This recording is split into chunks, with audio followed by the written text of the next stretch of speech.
আজকে পর্যন্ত আমরা এপ্রিল মাসের বেতন পাইনি। এপ্রিল মাসের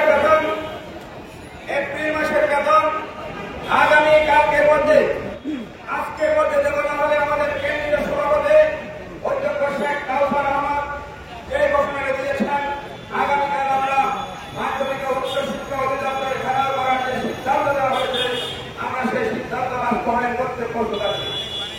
আমাদের যে দাবি, সেই দাবিগুলো সরকারের কাছে শিক্ষা মন্ত্রণালয়ের যিনি দায়িত্বপ্রাপ্ত আছেন, তিনি বাংলাদেশের নাগরিক কিনা এই প্রশ্নটি বারবার উঠে আসছে। আমরা যতটুকু জানি তিনি দ্বৈত নাগরিক। এই দ্বৈত নাগরিকদের নিয়ে বাংলাদেশের শিক্ষার মান উন্নয়ন করা কতটুকু সম্ভব, আজকের এই সমাবেশ থেকে আমি এই প্রশ্ন রাখছি। আজকে 2025 কিন্তু 21টা বছর হয়ে গেছে, কিন্তু আমাদের শিক্ষাখাতের উৎসাহতার কোনো পরিবর্তন হয় নাই।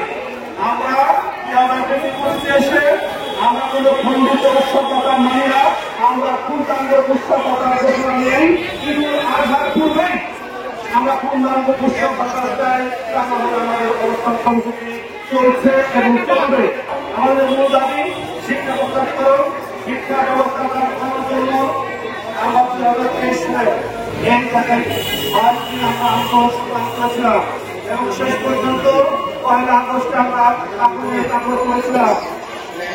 এই শিক্ষক সমাজ, যে শিক্ষক কর্মচারীরা কাপড় করতে পারে, তাদের তার অন্য কিছু ভয় দেখিয়ে রাখবে। তারা এই রাস্তাতে এখন জীবনমৃত বস্তু ভয় বন্ধু আমার আপনারা পুরো থাকবেন। আপনারা আর ঘরে বসে থাকবেন না, আপনারা স্কুল কলেজ তারা নিয়ে রাস্তাতে আসুন এবং ঐক্যবৃন্দ যে সিদ্ধান্ত দেবে আমরা সেই সিদ্ধান্ত আপনারা মাত্রাতে পালন করবেন। তাহলে সরকার দায়িত্ব হবে আমাদের এই ন্যায্য দাবি পূরণ করার জন্য।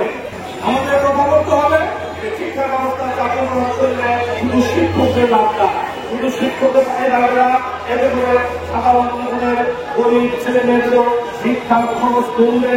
সবকিছু মিলে জাতির যে একটা মৌলিক দাবি শিক্ষা স্থাপন করতে হবে।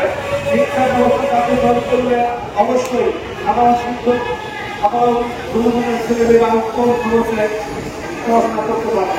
12 মার্চ ঢাকা প্রেস ক্লাবের এই জায়গায় মানববন্ধন করে বিভাগীয় ঢাকা বিভাগীয় কমিশনের মাধ্যমে মাননীয় কর্মদর্শা এবং শিক্ষা উপদেষ্টা সমাবেশ দিয়েছিলাম। তারপরে 16 মার্চ সারা বাংলাদেশের জেলা পর্যায়ে মানববন্ধন করেছি।